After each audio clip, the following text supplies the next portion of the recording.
My name is Camille Hart, and I'm 18. Some people grow up believing their parents are their safe place.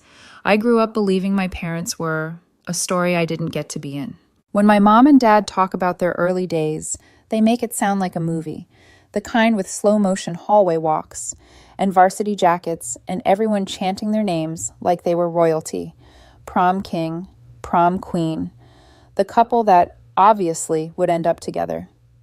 They had a map of the world taped to the wall of their dorm room, postcards they hadn't earned yet, dreams they hadn't paid for yet, plans that were loud enough to drown out reality. They were supposed to graduate, grab their diplomas, and disappear into airports and street markets and ancient ruins. They were supposed to taste freedom. And then I happened. I don't remember this part, obviously. I only know it because it was told around me in fragments. Like adults forget kids can still hear them when they whisper in kitchens. Mom found out she was pregnant while they were still in college. She was panicking. Dad was silent.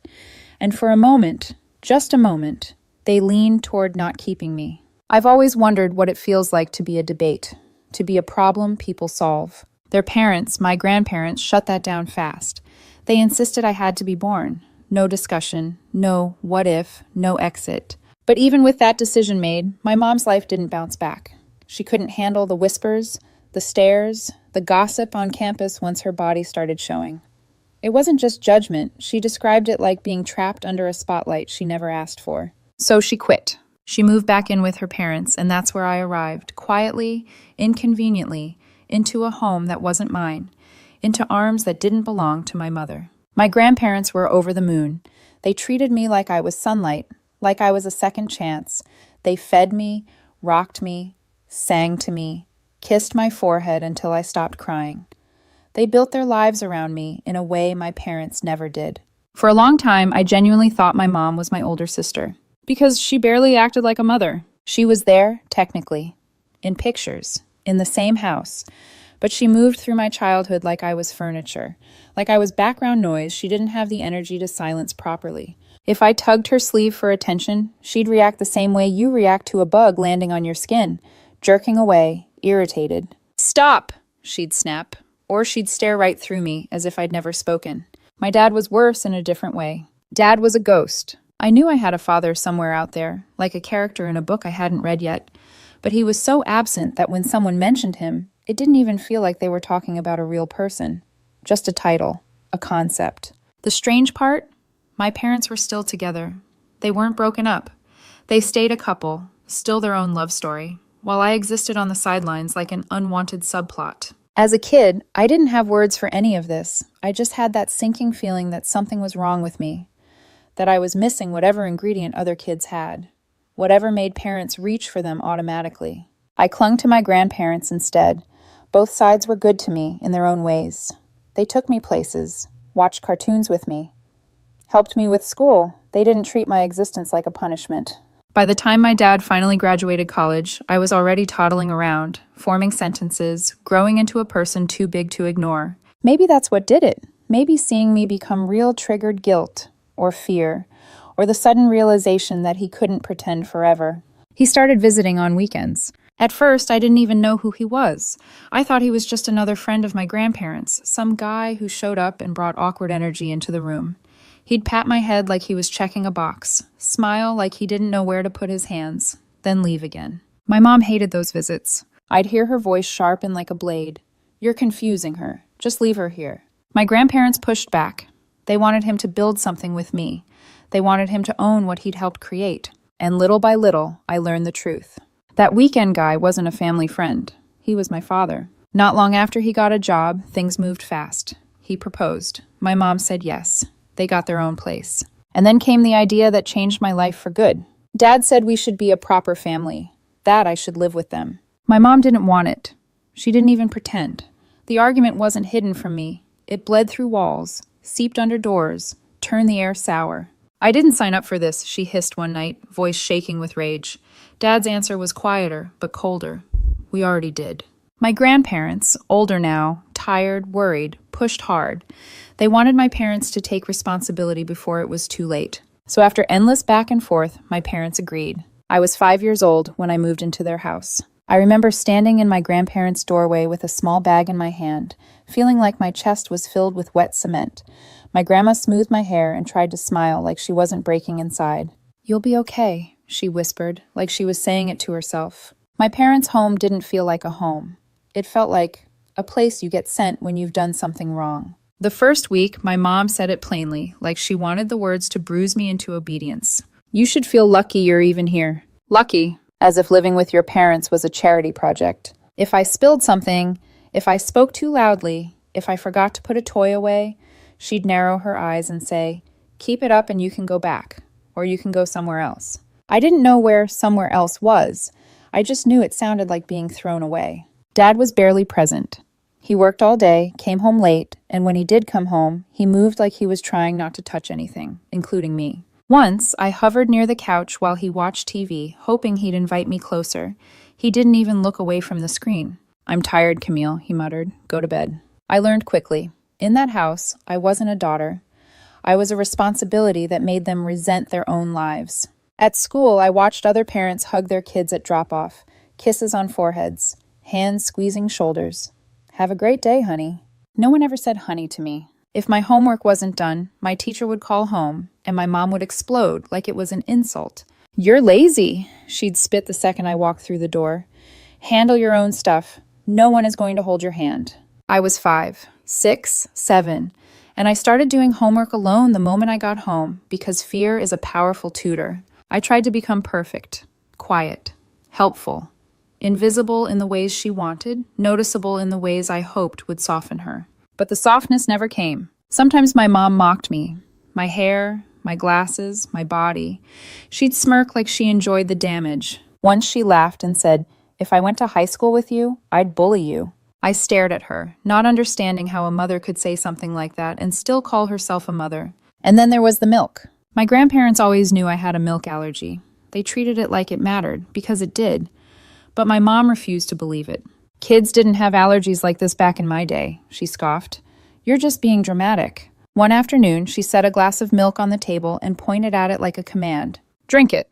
I hesitated, my stomach already twisting with dread. "I can't. Grandma said—" "Drink it, Camille." Her voice wasn't loud. That was the scary part. It was controlled, certain, like she wanted to prove she could overwrite reality if she tried hard enough. My hands shook as I lifted the glass. And as the milk hit my throat, I felt my body begin to betray me, like it was screaming in a language she didn't respect. That day didn't just change my breathing, it changed the entire shape of my life. Because the next time my parents looked at me, it wouldn't be the same. Not because they suddenly loved me, but because, for the first time, the consequences of hating me were about to become impossible to ignore. The first thing I remember is the panic. Not the kind you see in movies, dramatic, clean, staged for the camera. This panic was messy, heavy, like the air itself turned into wet cloth and wrapped around my face. My throat tightened so fast it felt like someone had grabbed me from the inside. I remember clawing at my neck, my nails digging into skin, my vision blurring at the edges. The kitchen, our kitchen, tilted like a ship in a storm. The overhead light became a harsh halo. My mom's face floated above me, sharp and annoyed, like this was an inconvenience. "Stop it," she snapped. "You're acting ridiculous." I tried to speak. I tried to tell her I couldn't breathe, but only this horrible thin sound came out, like a whistle through a crack. Then my dad appeared, and I remember thinking, stupidly, "Oh, so he does live here." He took one look at me, and his whole body stiffened. He didn't ask questions. He didn't wait for my mom to explain. He scooped me up so hard my back arched against his arm, then shouted for his keys. My mom followed, still defensive, still convinced she couldn't be wrong. "She's fine," she said. "She's faking it. She's always dramatic." "Shut up," my dad barked. It was the first time I'd ever heard him speak to her like that. Not the weary sighs, not the quiet muttering, a real command, sharp enough to cut. The car ride was a blur of red lights, and my dad's hand gripping the steering wheel so tight, his knuckles looked white. He kept glancing at me in the rearview mirror, his jaw locked like he was holding back something bigger than fear. At the hospital, everything moved too fast. Nurses with quick hands. A bright room that smelled like antiseptic. A mask over my face. Someone asking questions my mom couldn't answer because she didn't know me well enough to know my medical history. Because she'd never cared enough to learn it. And then, Police. I didn't fully understand why they were there. I was a child. All I saw were uniforms and serious faces, and the way my mom's confidence suddenly faltered. She sat in a chair, arms crossed, trying to look unbothered, but her eyes kept darting. When one officer asked, gently but firmly, why she'd force me to drink milk despite an allergy, my mom laughed like it was absurd. Allergies are exaggerated, she said. Kids these days. The officer didn't laugh back. I watched my dad in that moment, standing near the wall, and something about him looked different. Like the story he'd been telling himself, that he was just tired, just busy, just doing his best, finally cracked open and spilled guilt everywhere. Because for the first time, other adults were looking at him like, how did you let this happen? My grandparents arrived like a storm. My grandmother burst into the room first, her face pale and furious, her hands trembling as she cupped my cheeks. "Oh, baby," she whispered. "Oh, my baby." My grandfather followed, slower but no less intense. He didn't even look at my mom at first. He looked at my dad. And the silence between them was worse than shouting. A doctor came in, explained what had happened in words I didn't fully understand back then. An allergic reaction, airway swelling, the risk. I only understood one thing. I could have died. That was when my mom finally started crying. Not soft, apologetic crying. Panicked crying. The kind that said, "I'm in trouble." The kind that needed everyone to know she didn't mean it, because intent mattered to her more than impact. My dad stepped toward her, and for a second I thought he would comfort her. Instead, he leaned down and hissed, so low I almost didn't hear it. "What is wrong with you?" My mom's mouth opened, like she had 1,000 excuses lined up, but nothing came out. The police didn't arrest her, at least not that day, but they made it clear, if something like this happened again, there would be consequences. Consequences that weren't just family consequences, not just grandparents lecturing, not just awkward holidays. Real consequences. After that, my mom never tried to force me to drink milk again. But here's the thing nobody warns you about. Sometimes people don't change because they finally understand you. They change because they finally understand what it will cost them. For a while, things got better. It happened so gradually I didn't trust it at first. My mom started waking me up for school instead of shouting from the hallway like I was an annoyance she wanted out of her sight. She started fixing my hair. Quick, impatient motions, but still. Hands on my head in a way that didn't hurt. My dad started coming home earlier. And then one night that still feels unreal when I think about it, he came into my room when I was already in bed. He stood there awkwardly, like he didn't know what to do with a doorway, or a child, or a moment that required softness. "Good night, Camille," he said. Then he tucked the blanket around my shoulders. I stared up at him, my heart pounding, like I'd just been handed something fragile and expensive. He turned off the light and left. And I remember whispering into the dark, "Good night," even though he couldn't hear me anymore. Soon we had routines. My mom asked about school. My dad sat with me in the evenings. Sometimes we watched football games together, him explaining rules I didn't care about, me pretending I did, because his voice sounded steadier when he talked to me. We started going to the beach on weekends. The first time, I didn't believe it was real. I thought it was a trick, like those moments when adults act nice right before punishment. But we went. The sun was bright, the air smelled like salt, and my feet sank into warm sand. My mom wore sunglasses like armor. My dad carried a cooler. They didn't look like the dreamy prom king and queen story. They looked like parents. Just regular parents doing a regular thing.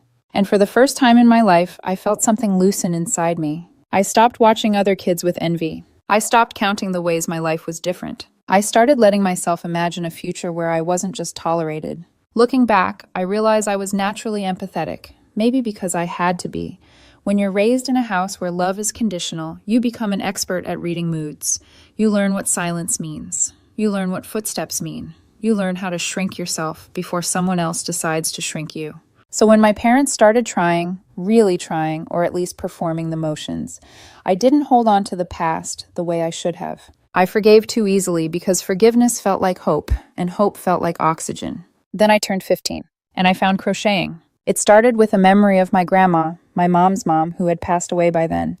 I barely remembered her voice, but I remembered her hands, the way they moved like magic, pulling colorful yarn into patterns that looked impossible. She used to sell her work at the local craft fair.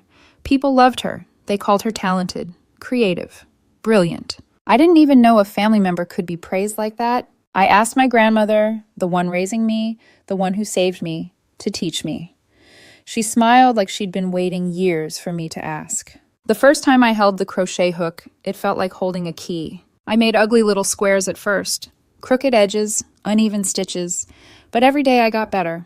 And the more I created, the more it felt like I wasn't just making scarves or blankets. I was making proof. Proof that I could build something with my own hands.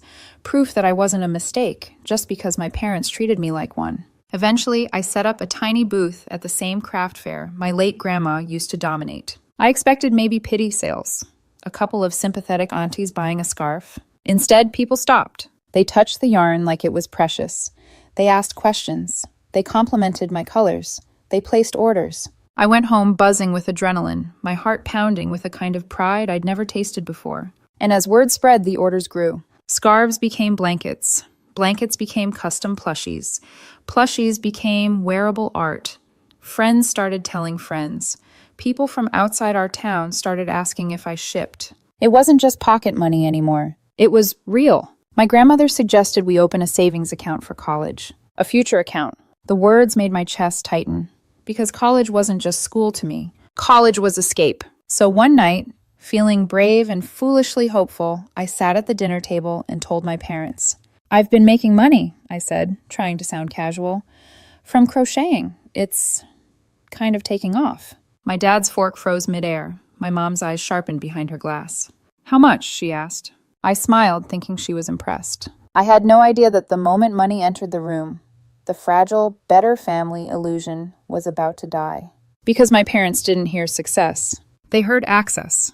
They heard control. And I watched in real time as something cold slid back over their faces, something I'd almost forgotten existed. My dad set his fork down slowly. That little hobby? He said. You've been making money off that? I nodded. Yeah, and Grandma and she thinks I should save it for college. My mom leaned back in her chair, lips curling like she'd smelled something bad. Save it, she repeated, with your grandmother? The way she said your grandmother, like Grandma wasn't family, like she was an enemy, made my stomach drop. My dad's voice changed too, lower, harder. So where is this money now? In an account, I said carefully. It's safe. It's for my future. My dad's hand tightened around his glass. You live under our roof, he said. We feed you. We clothe you. That money should be in this house. My mom's eyes flicked over me like she was calculating. And who gave you permission to start something like that? She asked. I blinked. I didn't think I needed permission. It's just crochet. My dad's chair scraped the floor as he stood up. You went behind our backs, he said. Making money, making plans, acting like you don't need us. His voice rose on the last words, like needing them was the rule I had violated. My heart started to race. Dad, it's for college, I tried again. I'm not doing anything wrong. You're wasting your time, he snapped. I'm not busting my back at work so you can play with yarn and think you're some kind of businesswoman. My mom's laugh was sharp. Exactly, she said. This is childish. I stared at them, stunned. Just days ago, we'd been at the beach, laughing, eating ice cream, pretending we were normal. Now they were looking at me like I was a thief, like I'd stolen something that belonged to them. And then my dad said the words that shattered whatever trust I'd built. If you don't hand over that money, I'll destroy every piece you've made. I felt my throat close. Not from milk, from betrayal. My hands clenched into fists under the table, nails biting into my palms. You wouldn't, I whispered. My dad's eyes were flat. Try me. And in that moment, I understood something I should have learned years ago. My parents hadn't changed. They'd just paused. They were still the same people who treated me like a burden. Only now, they saw a way to profit from me too. And the worst part? My grandmother wasn't in the room to protect me this time. But she would be. Because when she found out what they'd threatened, she wasn't going to stay quiet. Not anymore. I didn't sleep that night. I lay in bed staring at the ceiling, replaying my dad's words over and over. I'll destroy every piece you've made, like they were stitched into the plaster above me. It wasn't just the threat, it was the way he'd said it. Calm, certain, as if my work, my hours, my hands, my dreams were disposable because I was disposable. The next morning, my mom acted like nothing had happened. She poured herself coffee, flipped through her phone, and didn't look at me once. That was her specialty, emotional whiplash. One day rage, the next day silence so thick it felt like punishment. My dad left early, as usual, but I knew something had shifted. When I came home from school that afternoon, my bedroom door was open. I always closed it, Always. It was the only place in that house that felt remotely mine. My drawers were slightly ajar. My yarn basket had been moved. My sketchbook, where I drew patterns and wrote down measurements, was sitting on my desk, open. My chest tightened. They'd gone through my things. I stood there frozen, listening to the hum of the house, my heart beating so loudly I was sure someone would hear it. That was the moment I realized privacy had officially ended. They weren't just disappointed anymore. They were threatened. That evening, my grandmother called. I'd been quiet at dinner, too quiet. I barely touched my food. My mom noticed, of course, but not with concern. "What's with the attitude?" she asked. "You think acting miserable is going to make us feel bad?" I shook my head and pushed my plate away. "I'm not hungry." My dad sighed dramatically. "Then go to your room." I didn't argue. I went straight to my bed, locked my door, and called my grandma. The second I heard her voice, everything spilled out. Shaking words, broken sentences, the threat, the money, the fear that they'd destroy my work. She didn't interrupt me once. When I finished, there was a pause. Then she said very quietly, "They have no right." Those 4 words felt like a shield sliding into place. She came over the next day. My parents didn't expect it. I could tell by the way my mom's posture stiffened when Grandma walked through the door, her smile tight and fake. "Is something wrong?" my mom asked, her voice dripping with politeness. "Yes," Grandma said, "there is." They sat at the dining table, the same table where my dad had threatened me, and my grandmother didn't waste time. "That money is Camille's," she said. "She earned it. You don't get to touch it." My dad scoffed. "She's a minor. Everything she has is our responsibility." "No," Grandma replied calmly. "Everything she has is something you barely paid attention to." My mom's eyes flashed. "You're turning her against us." "I'm protecting her," Grandma said. "Something you've never done." The argument escalated quickly. My dad demanded access to the account. My mom accused Grandma of manipulating me. They said college was their responsibility, therefore their decision. Grandma didn't raise her voice once. "If you try to take her money," she said, "you will lose her." My dad laughed bitterly. "You think she has a choice?" I felt sick hearing that. But Grandma looked straight at him and said, "She will." That night we made a plan. It wasn't dramatic, it wasn't heroic, it was quiet, careful, necessary. I would keep crocheting, but not at home. On weekends, I'd tell my parents I was staying at my best friend Lily's house. Lily was immediately on board. Her parents were too. They didn't ask invasive questions, they just said, "She's safe here." But I wasn't actually going to Lily's. I was going to my grandmother's house. We turned her spare room into a makeshift studio. A folding table, plastic bins for yarn, hooks lined up like tools instead of toys. Every stitch felt rebellious. Every finished piece felt like survival. Orders kept coming in. Word spread. I started experimenting. New textures, bold color combinations, wearable pieces instead of just scarves and blankets. People loved them. I loved them. I started posting on social media. Instagram first, then TikTok and Facebook. Short videos of my hands moving, before and after shots, behind-the-scenes clips. The response exploded. Likes turned into messages. Messages turned into commissions. And for the first time in my life, strangers believed in me more than my parents ever had. My grandma and I opened a joint account under her name to keep the money safe for college. I trusted her with my life. She never questioned how much I made, never demanded a cut. She just smiled and said, "You're building something real." At home, my parents grew suspicious. My mom started asking too many questions. "Why are you gone so often? Why are you always on your phone? Who are you talking to?" I learned to lie. Not because I wanted to, but because the truth was dangerous. Then one day, my mom went through my phone. She didn't ask, she didn't warn me. She just waited until I was in the shower and unlocked it, like she owned every part of me. When I came out, she was sitting on my bed, my phone in her hand, her face pale with fury. "What is this?" she demanded, shoving the screen in my face. My Instagram page stared back at me. Thousands of followers, photos of my work, comments praising me. My heart dropped into my stomach. "You disobeyed us," she said, her voice shaking, not with sadness, but rage. "After everything we said." My dad appeared in the doorway, drawn by the noise. One look at the screen, and his expression darkened. "You've been lying to us," he said. I swallowed hard. I was protecting my future. My dad laughed, short and cruel. "You think you get to decide that?" The argument that followed was explosive. They yelled at me. They yelled at my grandma over speakerphone. They accused her of stealing me, of brainwashing me. My mom pointed a finger in my face. "Withdraw the money, all of it, now." "No," I said, my voice trembling. My dad slammed his hand on the wall. Then you delete this right now. He stood over me as I opened my Instagram account. I deactivated it instead of deleting it, my fingers moving carefully, my heart racing. I nodded and showed them the empty screen. My mom watched closely, too closely. That's not enough, she said. From now on, there will be rules. And that's when the real nightmare began. They took my phone at night. They restricted my internet from 9 a.m. to 4 p.m. and again from midnight to morning. They installed location tracking. They monitored my search history, every click, every word. If I searched for clothes, my mom questioned it. If I talked to friends too long, my dad interrogated me. I was allowed to go out with friends twice a week. No detours, no excuses. If I was late, they called everyone, me, my friends, their parents. Sometimes they let me see my grandma for a couple of hours after school. But crocheting with her was banned. If we catch you, my mom warned, you lose your phone, and the internet, and maybe more. I was 17 and trapped. I thought about running away almost every day, but I didn't, because I had a plan. I asked to work part-time at a local cafe. To my surprise, they agreed. On one condition.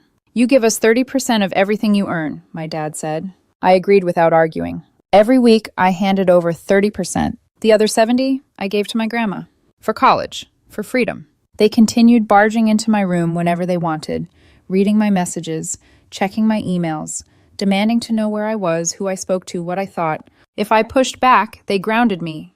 If I resisted, they increased their cut. So I stopped resisting. I focused on school. I studied like my life depended on it, because it did. The night before my 18th birthday, I packed quietly. I left behind anything they'd bought me. Clothes, old devices, anything they could claim ownership over. I wiped my phone clean. I didn't cry. I just waited. At dawn, my grandmother pulled into the driveway. My parents stood in the doorway, stunned, as I walked past them with a small bag. You can't do this, my mom shouted. I'm 18, I said calmly. I can. They threatened police. I told them to call. They threatened to ruin my reputation. I told them I didn't care. They threatened to cut me off financially. I smiled, because they didn't know the truth. I didn't need them anymore. And as I got into my grandma's car, fear and relief crashed together in my chest. I didn't know exactly what my future looked like, but I knew one thing for sure. I was finally free. The first night at my grandmother's house, I slept like I'd been underwater my whole life, and someone finally pulled me up for air. No footsteps outside my door, no sudden knocks, no phone alarms demanding I hand over my privacy. Just silence. The next morning, sunlight poured through the window in a way I'd never noticed before. Soft, patient, unafraid. My grandma made breakfast and didn't comment on how much I ate or how fast I ate it. She didn't watch me like I was about to do something wrong. She just smiled and said, "You're safe." Safe. The word felt unreal in my mouth. The first thing I did was buy a new phone. New number, new password, no trackers. When I held it in my hand, it felt like a symbol more than a device. Proof that my life finally belonged to me. That same day, my grandma and I went to the bank. We brought every document we needed. Birth certificate, ID, forms I'd never been allowed to touch before. The clerk congratulated me when she converted my minor account into an individual one. "Here's your card," she said, sliding it across the counter. My name was printed on it. No one else's. I walked out of that bank shaking, not from fear, but from something dangerously close to joy. That night, I reactivated my Instagram account. Orders flooded back in like they'd been waiting for me. My grandma cleared out a corner of her house for me, a real workspace this time. Proper shelves, good lighting, space to think. We worked side by side, not as guardian and child, but as partners. And then, the news reached me. Just 1 week after I left, my parents threw a party. Not a quiet dinner, not a subtle celebration. A full-blown freedom party. They invited friends, specifically child-free couples. They posted photos online of them laughing, drinking, toasting to their new chapter. The caption someone sent me still burns in my memory. Finally living for us. The implication was clear. I had been the thing stopping them. For a moment, the news knocked the wind out of me. No matter how badly they'd treated me, some small, foolish part of me still hoped my absence would hurt them. It didn't. They were celebrating it. My grandma saw my face crumble and pulled me into a hug so tight I couldn't breathe. "Let them," she said softly. "That tells you everything you need to know." And she was right. Around the same time, my dad's parents reached out. They'd been traveling for years in their RV, mostly out of touch. When they finally heard what my parents had done, celebrating my departure, abusing me, controlling me, they were horrified. They called me immediately. We talked for hours. I told them everything. Every rule, every threat. Every night I cried silently in my room. They kept apologizing for not being there, for assuming my parents had changed when I moved in with them. We failed you, my grandfather said. But the difference between them and my parents was simple. They took responsibility. They didn't defend themselves. They didn't make excuses. They acted. They spoke to relatives, family friends, anyone who would listen. And slowly something incredible happened. People believed me. Calls started coming in. Messages of support, apologies for not noticing sooner. Offers to help. Some even offered money, but I declined. Instead, I asked them to share my crochet business. And they did. Orders increased. Exposure grew. What had started as survival turned into momentum. Then the email came. I'd been accepted into my dream college. Full scholarship. I sat on my bed and cried, not quiet tears, but deep, shaking ones that felt like years of fear leaving my body all at once. College meant escape in the most permanent way. It meant distance. My dad's parents gifted me their old car, a little beat up, but reliable. So you can always come back to your grandma, they said. A week later, something unexpected happened. A friend of mine, who worked for a small local newspaper, reached out. Camille, she said, would you be open to an interview? Your business, your story, it's inspiring. I hesitated. I wasn't trying to expose my parents. I wasn't chasing attention. But then I thought about kids like me. Kids trapped. Kids being told their dreams were stupid. So I agreed. When the article came out, it felt surreal. Seeing my name in print. Seeing my work described with words like talent and resilience. For the first time in my life, I felt proud, without fear of being punished for it. My grandma cried when she read it. So did I. My parents must have read it too, because they called my grandma screaming. They accused me of betrayal, demanded public credit, demanded profit sharing, threatened court. My grandma laughed. She built that business under my roof, she said. Try it.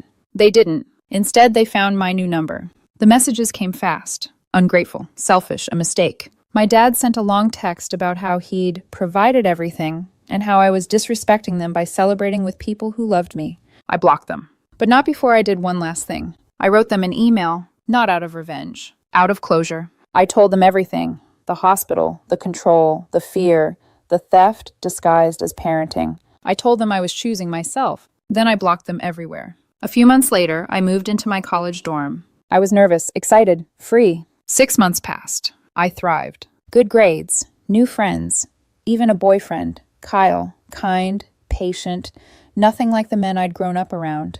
My business kept growing. My grandma and I worked together every weekend. And my parents? They sold everything and left the country. No apology, no goodbye. Just gone. And you know what? I was okay. Because family isn't who gave birth to you. It's who never made you feel like surviving was something you had to earn. By the time I realized 6 months had passed, it felt like a different lifetime had slipped by. College had a rhythm I wasn't used to. Late nights studying in common rooms, coffee-fueled mornings, laughter echoing down hallways that didn't feel threatening. No one monitored my location. No one demanded explanations for my silence. No one punished me for resting. For the first time, I wasn't bracing myself for impact. I was living. My grades were good. Not effortless, but earned. I pushed myself hard because I wanted this future to stick. Crocheting didn't disappear when college started. If anything, it grew stronger. My classmates loved my work. Some wore my pieces to parties. Others ordered gifts for friends back home. My dorm room slowly filled with yarn again. Bright colors, soft textures, familiar comfort. Every weekend, I drove back to my grandmother's house. That little makeshift studio had evolved into something real. Shelves lined the walls. Orders were tracked neatly. Packages went out almost every day. My grandma would sit nearby with her tea, watching me work, smiling like she was witnessing a prophecy finally fulfilled. You know, she said once, they tried to bury you. I looked up from my hook. What? She smiled gently. They didn't realize you were a seed. That sentence stayed with me. Kyle entered my life quietly. No fireworks, no chaos, no intensity disguised as passion. Just consistency. We met through friends, started studying together, then talking, then laughing. He listened. Really listened. When I told him about my parents, he didn't interrupt or minimize it. He just said, that wasn't love, and I'm sorry you grew up thinking it was. Dating him felt strange at first. Being treated with kindness without having to earn it felt suspicious, like it might be taken away at any moment. But it wasn't. And slowly my body stopped flinching. As for my parents, news reached me in fragments. Relatives told me they'd received too much backlash, too many questions, too much judgment. Apparently, the truth had traveled faster than they ever expected. So they sold the house, sold most of their belongings, and left the country. No forwarding address, no attempts to contact me, no apology. Just escape. When I heard, I sat quietly for a long time. I didn't feel victorious. I didn't feel angry. I felt finished. I realized something important then. They didn't leave because I exposed them. They left because they couldn't stand being seen clearly. And that was never my responsibility to fix. Sometimes people ask me if I regret cutting them off, if I think about them on holidays, if I wonder what would have happened if I'd stayed quiet, stayed obedient, stayed small. Here's the truth. I don't regret choosing peace over proximity. I don't regret protecting the version of myself they tried to erase. And I don't regret believing, finally, that love should never feel like a debt. Crocheting started as a way to survive. It became a business, then a future, then a reminder. Every stitch I make now feels intentional, steady, mine. I'm not angry anymore. I'm grateful. Grateful to my grandmother for choosing me when my parents wouldn't. Grateful to my dad's parents for stepping up when it mattered. Grateful to friends who believed me. Grateful to myself for leaving. If you're reading this and you're trapped in a family that makes you feel invisible, burdensome, or afraid, please hear me. You are not ungrateful for wanting more. You are not selfish for choosing safety. And you are not broken just because the people who should have loved you